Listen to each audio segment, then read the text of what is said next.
નમસ્તે મિત્રો, હું છું નવરંગ સાયન અને સ્વાગત છે આપનું આઈ એમ ગુજરાતના અમેરિકા સ્પેશિયલ ન્યૂઝ બુલેટિનમાં. શુક્રવાર ફેબ્રુઆરી 6ના બુલેટિનમાં જોઈશું 2025માં અમેરિકા, કેનેડા અને યુકે જેવા દેશોમાંથી રેકોર્ડ બ્રેક સંખ્યામાં કરાયેલા ઇન્ડિયન્સના ડિપોર્ટેશનના સમાચાર.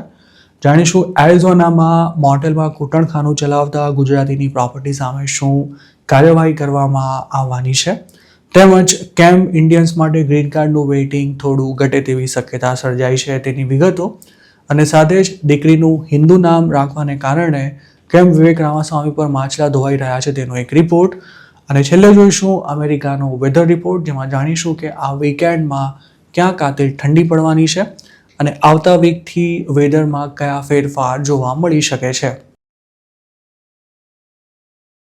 અમેરિકા સહિતના દેશોમાંથી ઇન્ડિયન્સને ડિપોર્ટ કરવાનું પ્રમાણ ખૂબ જ વધી ગયું છે. તેવામાં 2025ના સમગ્ર વર્ષ દરમિયાન વિદેશથી પાછા મોકલાયેલા ઇન્ડિયન્સની સંખ્યાએ એક નવો જ રેકોર્ડ બનાવ્યો છે. ભારત સરકારે સંસદમાં રજૂ કરેલા આંકડા અનુસાર 2025માં માત્ર અમેરિકામાંથી જ 3800 જેટલા ઇન્ડિયન્સને ડિપોર્ટ કરવામાં આવ્યા છે. છેલ્લા 25 વર્ષમાં ઇન્ડિયન્સને ક્યારેય આટલી મોટી સંખ્યામાં અમેરિકાથી ડિપોર્ટ નથી કરાયા. યુએસ સિવાય ગયા વર્ષે યુકેમાંથી 70 ઇન્ડિયન્સને ડિપોર્ટ કરવામાં આવ્યા હતા, જ્યારે કેનેડાથી ઘર ભેગા કરાયા હોય તેવા ઇન્ડિયન્સની સંખ્યા 2025માં 246 નોંધાઈ હતી. આ પહેલાં કેનેડાથી એક જ વર્ષમાં 3 ડિજિટમાં ઇન્ડિયન્સને ડિપોર્ટ કરવામાં આવ્યા હોય તેવું કદાચ ક્યારેય પણ નથી બન્યું. ગયા વર્ષે ઓસ્ટ્રેલિયાથી પણ 19 ઇન્ડિયન્સને ડિપોર્ટ કરવામાં આવ્યા હતા. અમેરિકા સિવાયના જે દેશોમાંથી ઇન્ડિયન્સને ડિપોર્ટ કરવામાં આવ્યા છે તેમાં મોટાભાગના વિઝા પર ઓવરસ્ટે થઈ ગયેલા લોકો હોય તેવી સંભાવના છે. ગવર્મેન્ટ ઓફ ઇન્ડિયાએ ડિપોર્ટ કરાયેલા સિટીઝન્સનો જે આંકડો સંસદમાં જણાવ્યો છે તે માત્ર ઓફિશિયલ નંબર છે. જેમને ડિપોર્ટ કરાયા છે તે સિવાય પોતાની મરજીથી જ અમેરિકાથી પાછા આવી ગયા હોય તેવા લોકોની સંખ્યા પણ ઘણી જ મોટી છે. સૂત્રોનું માનીને ઉત્તર ગુજરાતમાં જ ઘણા લોકો અમેરિકાથી પાછા આવ્યા છે, જેમાં ફાઇનલ રિમૂવલ ઓર્ડર ઇસ્યુ થયા બાદ સેલ્ફ ડિપોર્ટેશન લેનારા ઉપરાંત ઉંમર થઈ ગઈ હોય અને ફેમિલી ઇન્ડિયામાં જ સેટલ હોય તેવા લોકોનો પણ સમાવેશ થાય છે. આ ઉપરાંત અમેરિકામાં લીગલ સ્ટેટસ લેવા માટે એક્ઝિટ લેવી પડે તેમ હોવાથી પણ અમુક ગુજરાતીઓ પાછા આવેલા છે. જોકે સરકારે જે આંકડો જાહેર કર્યો છે તેમાં કેટલા ગુજરાતીઓનો સમાવેશ થાય છે તેની કોઈ સ્પષ્ટતા કરવામાં નથી આવી. અમેરિકાની સરકાર જે કપલ્સ બોર્ડર પરથી પકડાયા હોય તેવા કેસમાં એકને કસ્ટડીમાં લઈ બીજાને રિલીઝ કરી દે છે, અને કસ્ટડીમાં રહેલા પાત્રને ડિપોર્ટ કરવામાં આવે ત્યારે તેની સાથે આવેલા બીજા પાત્રને પણ અમેરિકા છોડવાની ફરજ પડતી હોય છે. આવા ઘણા ગુજરાતી કપલ્સ પણ 2025માં જ અમેરિકાથી રિટર્ન થયા છે. 2025માં જે ગુજરાતીઓ ડિપોર્ટ થયા છે તેમાંના મોટાભાગના અમેરિકાની બોર્ડર પરથી અરેસ્ટ થયેલા હતા, જેમાં ઘણાને તો એકાદ વર્ષ સુધી અંદર રાખ્યા બાદ પાછા મોકલાયા હતા. ચોંકાવનારી વાત એ છે કે કેટલાક લોકો તો ટ્રમ્પની સરકાર બની ગઈ ત્યારબાદ પણ એજન્ટના કહેવા પર ઇલીગલ બોર્ડર ક્રોસિંગનું આંધળું સાહસ કરવા માટે તૈયાર થઈ ગયા હતા, અને અમેરિકામાં પગ મૂકતા જ તેમને જેલમાં જવાનો વારો આવ્યો હતો. જોકે છેલ્લા 4 મહિનાથી જે લોકો ડિપોર્ટ થઈ રહ્યા છે તેમાં યુએસની અંદરથી પકડાયા હોય તેવા લોકોની સંખ્યા ઘણી વધી રહી છે. આવા લોકોમાં વર્ષોથી કોઈ સ્ટેટસ વિના રહેતા અને ફાઇનલ રિમૂવલ ઓર્ડર ઇસ્યુ થયા બાદ પણ અમેરિકા ન છોડ્યું હોય તેવા લોકો ઉપરાંત કોઈ ક્રાઇમ કરતાં પકડાયા હોય તેવા ઇલીગલ ઇમિગ્રન્ટ્સનો પણ સમાવેશ થાય છે. આવા ઘણા લોકોને દારૂ પીને ગાડી ચલાવવાના કેસમાં, પાર્સલ કાંડમાં કે પછી ઇલીગલ નશીલા પદાર્થ વેચવા સહિતના આરોપમાં અરેસ્ટ કર્યા બાદ 4થી લઈને 6 મહિના સુધી જેલમાં રાખ્યા બાદ પાછા મોકલવામાં આવ્યા હતા. ડોનાલ્ડ ટ્રમ્પના પ્રેસિડેન્ટ બન્યા બાદ માસ ડિપોર્ટેશનનો મુદ્દો ખાસો છવાયેલો રહ્યો છે, અને ફેબ્રુઆરી 2025થી જ અમેરિકાથી ડિપોર્ટેશન ફ્લાઇટ્સને ઇન્ડિયા મોકલવાનું શરૂ કરી દેવામાં આવ્યું હતું. આ સિલસિલો આજે પણ યથાવત છે, જેમાં ડિપોર્ટેશન ફ્લાઇટ્સની સાથે સાથે કમર્શિયલ ફ્લાઇટ્સમાં પણ લગભગ રોજે રોજ 2-4 લોકોને ડિપોર્ટ કરવામાં આવતા હોય તેવી સ્થિતિ છે.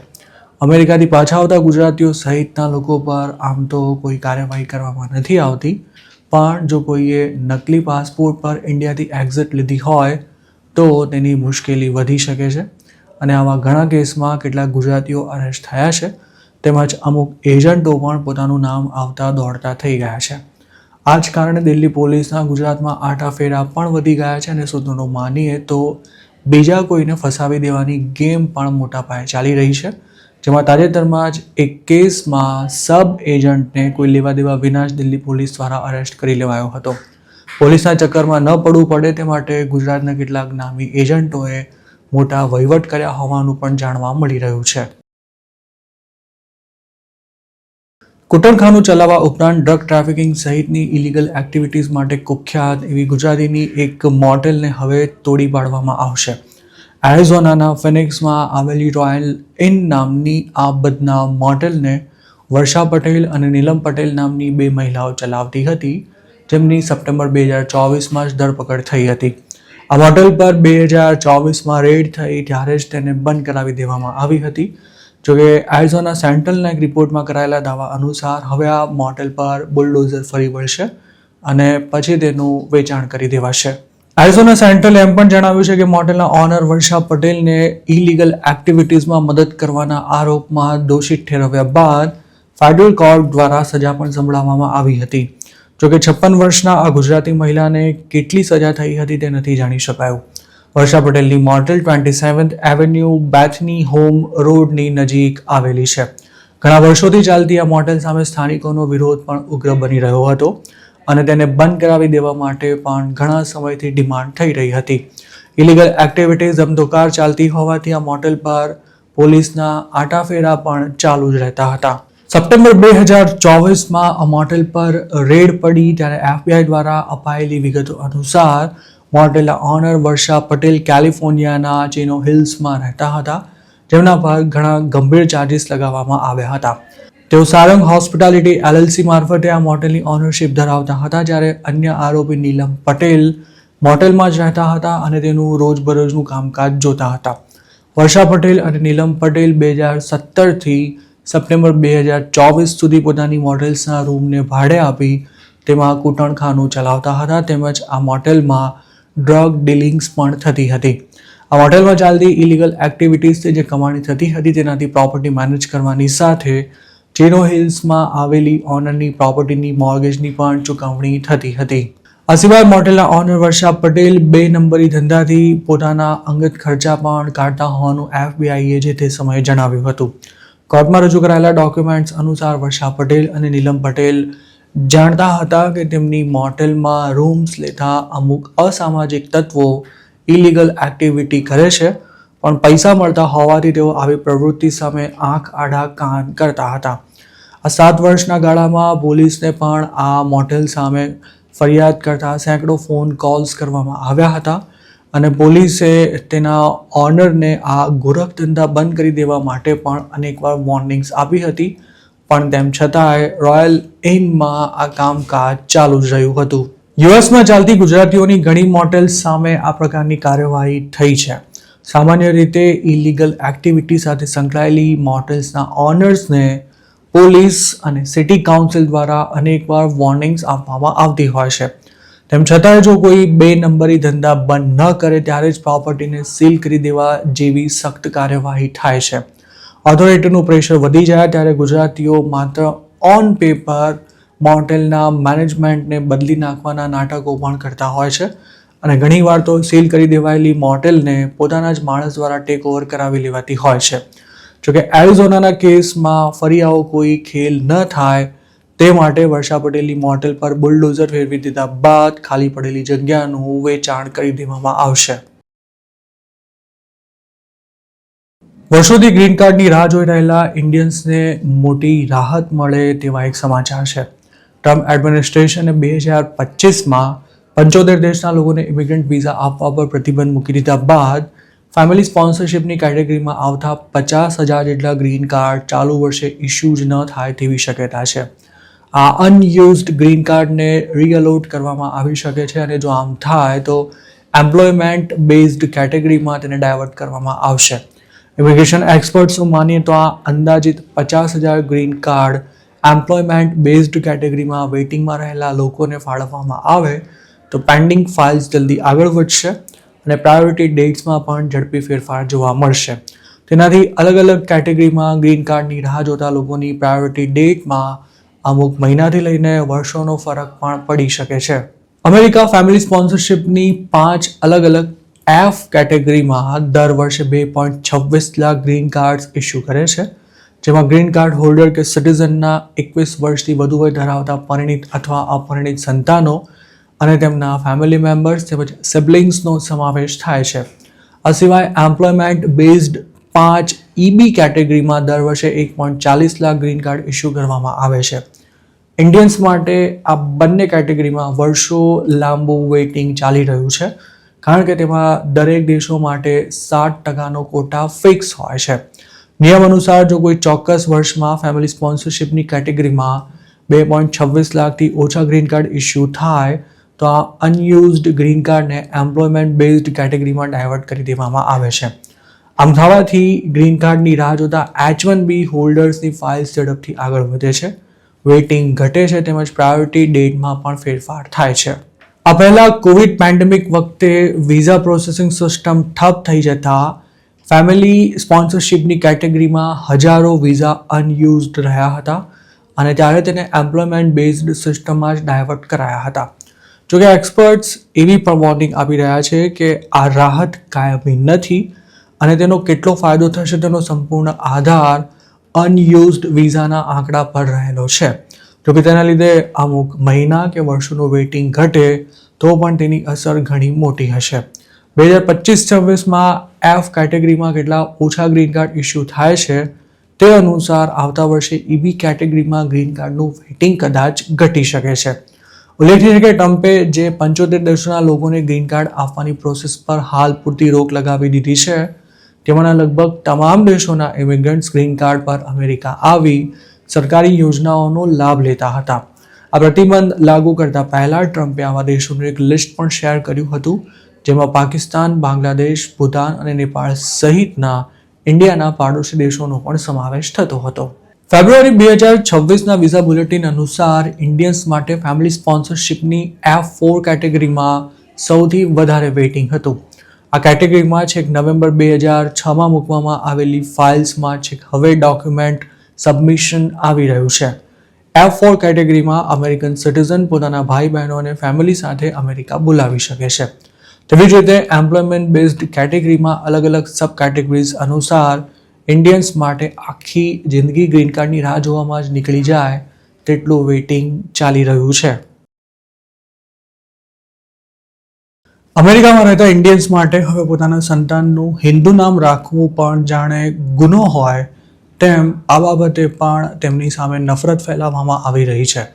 એક સમયે ડોનાલ્ડ ટ્રમ્પના ખાસ માણસ કહેવાતા અને ઓહાયોના ગવર્નર પદની ચૂંટણી લડવાની તૈયારી કરી રહેલા વિવેક રામાસ્વામી પણ આ જ પ્રકારના ટ્રોલિંગ અથવા નફરતનો ભોગ બન્યા છે, કારણ કે તેમણે તાજેતરમાં જ અવતરેલી પોતાની દીકરીનું નામ સાવિત્રી રાખ્યું છે. વિવેકની પત્ની અપૂર્વાએ ફેબ્રુઆરી 4ના રોજ ત્રીજા સંતાનને જન્મ આપ્યો હતો. તેમને 2 દીકરા છે અને હવે આ કપલને ત્યાં દીકરી અવતરી છે. રામાસ્વામીએ સોશિયલ મીડિયા પર આ ન્યૂઝ શેર કરતા પોતાની દીકરીનું નામ જણાવ્યું હતું તેમજ એક ફેમિલી ફોટોગ્રાફ પણ પોસ્ટ કર્યો હતો. જોકે તેમની આ પોસ્ટ પર કમેન્ટ કરનારા ઘણા લોકોએ વિવેકે પોતાની દીકરીનું હિન્દુ નામ કેમ રાખ્યું તે બદલ તેમની ઝાટકણી કાઢી છે. કહેનારાએ તો વિવેકને આડે હાથે લેતા તેમને એવા પણ ટોણા માર્યા છે કે આ માણસ ભલે અમેરિકામાં જન્મ્યો હોય પણ તેનો તો અમેરિકન છે કે ના ઇન્ડિયન છે. વિવેક રામાસ્વામીએ જે ફેમિલી ફોટોગ્રાફ એક્સ પર શેર કર્યો છે તેને 3.3 મિલિયનથી પણ વધારે વ્યૂઝ મળ્યા છે અને 8,000થી પણ વધુ લોકોએ તેના પર કમેન્ટ કરી છે, જ્યારે આ ફોટોગ્રાફને 1 લાખથી વધુ લોકો દ્વારા લાઇક કરવામાં આવ્યો છે. વિવેકના દીકરાઓના નામ પણ કાર્તિક અને અર્જુન છે. જોકે બંને દીકરાના જન્મ વખતે વિવેક રામાસ્વામી પબ્લિક લાઈફમાં એક્ટિવ નહોતા, પણ દીકરીના જન્મ વખતે તેઓ અમેરિકાનો ચર્ચાસ્પદ ચહેરો બની ચૂક્યા છે. તેમની પોસ્ટ પર કમેન્ટ કરનારા ઘણા લોકોએ તેમને સીધો સવાલ કર્યો છે કે શું તમને દીકરી માટે કોઈ અમેરિકન નામ ન મળ્યું?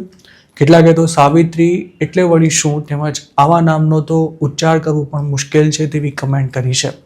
વિવેકની પોસ્ટ પર જે કમેન્ટ્સ આવી છે તેના પરથી અમુક યુઝરે એવું લખ્યું છે કે અમેરિકન્સને ઇન્ડિયન્સથી સિરિયસ પ્રોબ્લેમ હોય તેવું લાગી રહ્યું છે. વિવેકની પોસ્ટ પર આકરી પ્રતિક્રિયા આપનારા અમુક હેન્ડલ્સને સપોર્ટ કરનારા લોકોએ વિવેકનું મોઢું જોતા જ ગુસ્સો આવે છે. ભગવાન અમેરિકાને ઇન્ડિયન્સથી બચાવો તેવી પણ કમેન્ટ્સ કરી છે. એક યુઝરે તો એવું લખ્યું હતું કે જેમ યુકે પર ઇન્ડિયન્સે કબજો જમાવી લીધો છે તેવી જ રીતે હવે અમેરિકાના પણ એવા જ હાલ થવાના છે. વિવેક રામાસ્વામી આ પહેલાં પણ ઘણીવાર ટ્રોલર્સના નિશાને આવી ચૂક્યા છે. ખાસ તો H1B વિઝાની તરફેણ કરવા ઉપરાંત હિન્દુ તહેવારોની ઉજવણી કરવા બાબતે માગા સપોર્ટર્સ દ્વારા તેમની આકરા શબ્દોમાં ટીકા કરવામાં આવી છે અને અમુક વાર વિવેકે પોતાને ટ્રોલ કરનારા લોકોને તેમની જ ભાષામાં જવાબ પણ આપ્યા છે. જોકે હવે તેમની ન્યૂબોર્ન બેબી ગર્લના નામ પર જે રીતે તેમને ટ્રોલ કરવામાં આવી રહ્યા છે તે દર્શાવે છે કે અમેરિકામાં ઇન્ડિયન્સ સામે કયા પ્રકારનો માહોલ ઊભો કરવામાં આવી રહ્યો છે. અમેરિકાના પૂર્વીય ભાગમાં આવતા અઠવાડિયાથી તાપમાનમાં વધારો થવાનો છે, પરંતુ તે પહેલાં વીકેન્ડ દરમિયાન નોર્થ ઇસ્ટમાં સિઝનની સૌથી વધુ ઠંડી અનુભવાઈ શકે છે. શિકાગોમાં પણ શુક્રવારે ફ્રીઝિંગ રેઇન અને કાતિલ ઠંડી પડશે, તેમજ શનિવારે તોફાની પવન સાથે આકરી ઠંડીનો અનુભવ થશે અને તાપમાન 14 ડિગ્રી ફેરનહીટ સુધી નીચું જઈ શકે છે. 3.5 વીક બાદ આવતા અઠવાડિયાથી શિકાગોમાં મિનિમમ ટેમ્પરેચર 45 ડિગ્રી ફેરનહીટ સુધી પહોંચતા ઠંડીમાં આંશિક ઘટાડો થવાનો છે. નેશનલ વેધર સર્વિસના જણાવ્યા અનુસાર આર્કટિક બ્લાસ્ટને કારણે વીકેન્ડમાં કેટલાક ભાગોમાં સ્નો પડવાનો છે અને શુક્રવાર સવારથી જ તેની અસર દેખાવાની શરૂ પણ થઈ જશે, જેમાં મિશિગન, ઇન્ડિયાના અને ઓહાયોમાં 2 ઇંચ જેટલો સ્નો પડી શકે છે અને શુક્રવારે બપોર સુધીમાં ઈસ્ટર્ન કંટકી અને વેસ્ટર્ન પેન્સિલ્વેનિયાના પટ્ટામાં સ્નોફોલ શરૂ થવાની શક્યતા છે. શુક્રવારે સાંજ સુધીમાં એપ્લેચિયા, સ્મોકી માઉન્ટેનથી લઈને અપસ્ટેટ ન્યૂયોર્કમાં સ્નોફોલ થશે અને પેન્સિલ્વેનિયાના પિટ્સબર્ગમાં પણ આ દરમિયાન 2 ઇંચ જેટલો બરફ પડવાની આગાહી કરવામાં આવી છે. શનિવારે પણ ઠંડીનો માહોલ યથાવત રહેશે અને ન્યૂ ઇંગ્લેન્ડમાં હિમવર્ષા થશે અને સાથે જ ન્યૂયોર્ક સિટીના વિસ્તારોમાં પણ બરફ પડશે, જ્યારે ન્યૂયોર્કના બોસ્ટનમાં 1 થી 2 ઇંચ હિમવર્ષા થવાની શક્યતા છે. ન્યૂ ઇંગ્લેન્ડમાં 2 થી 4 ઇંચ જેટલો સ્નોફોલ થઈ શકે છે, જેમાં સેરાક્યુસ, રોચેસ્ટર, બફેલો, એરી અને ક્લેવલેન્ડનો સમાવેશ પણ થાય છે. સ્નોફોલની સાથે તોફાની પવન ફૂંકાવાને કારણે આ તમામ વિસ્તારોમાં કાતિલ ઠંડીનો અનુભવ થશે અને આ સ્થિતિ શુક્રવાર રાતથી લઈને રવિવાર સવાર સુધી જળવાઈ રહે તેવી શક્યતા છે. હિમવર્ષા અને તોફાની પવનને કારણે ન્યૂયોર્કના ઉત્તર પૂર્વીય ભાગમાં આવેલા લેક પ્લાસિડ અને સારાનાક લેકમાં ટેમ્પરેચર -35 ડિગ્રી ફેરનહીટ સુધી નીચું જઈ શકે છે. આટલી કાતિલ ઠંડીમાં જો સ્કિન એક્સપોઝડ થાય તો માત્ર 10 જ મિનિટમાં ફ્રોસ્ટ બાઇટ થઈ શકે છે. ન્યૂયોર્ક સિટીમાં શનિવારે દિવસનું તાપમાન 20 ડિગ્રી ફેરનહીટ જેટલું રહી શકે છે, જ્યારે રવિવારે દિવસનું તાપમાન તેનાથી પણ નીચું રહેશે. ખાસ તો રવિવારે સવારનું તાપમાન સિંગલ ડિજિટ ફેરનહીટમાં પહોંચી શકે છે અને 50 માઇલ પ્રતિ કલાકથી પણ વધુ ઝડપથી પવન ફૂંકાવાને કારણે 0 ડિગ્રી ફેરનહીટથી પણ ઓછી ઠંડીનો અનુભવ થવાનો છે. રવિવારે ન્યૂયોર્કમાં પવનની ગતિ 30 માઇલ પ્રતિ કલાક જેટલી રહી શકે છે અને શહેરમાં -15 ડિગ્રી ફેરનહીટ ઠંડીનો અનુભવ થાય તેવી શક્યતા છે. ન્યૂયોર્ક સ્ટેટમાં આવેલા બોસ્ટન અને બફેલોમાં પણ રવિવારે સવારે સિંગલ ડિજિટ ફ્રીઝિંગ ટેમ્પરેચરનો અનુભવ થશે. જોકે આવતા અઠવાડિયાથી હવામાનમાં ફેરફાર જોવા મળશે અને પૂર્વીય અમેરિકામાં એવરેજ ટેમ્પરેચર સામાન્યથી વધારે રહેશે, પરંતુ તેમ છતાંય ઠંડી તો યથાવત રહેવાની જ છે. પણ હાલ જે હાડ થીજવતી ઠંડીનો અનુભવ થઈ રહ્યો છે તેમાં ચોક્કસ થોડી રાહત મળશે. તો મિત્રો, આ હતા અમેરિકાના આજના મુખ્ય સમાચાર. આપને જો મારી રજૂઆત પસંદ આવી હોય તો આ વિડીયોને લાઇક અને શેર કરવાનું, તેમજ આઈ એમ ગુજરાતની યુટ્યુબ ચેનલને સબસ્ક્રાઇબ કરવાનું ભૂલશો નહીં, કારણ કે આ ચેનલ પર આપને મળશે અમેરિકામાં રહેતા ગુજરાતીઓ માટેના તમામ મહત્ત્વના સમાચાર, અને તે પણ આપની પોતાની ભાષામાં. આપ જો મારી સાથે કોઈ ટિપ શેર કરવા માંગતા હો તો હાલ સ્ક્રીન પર દેખાઈ રહેલા વોટ્સએપ નંબર પર પણ અમારો સંપર્ક કરી શકો છો. આપની ઓળખ ગુપ્ત રાખવામાં આવશે.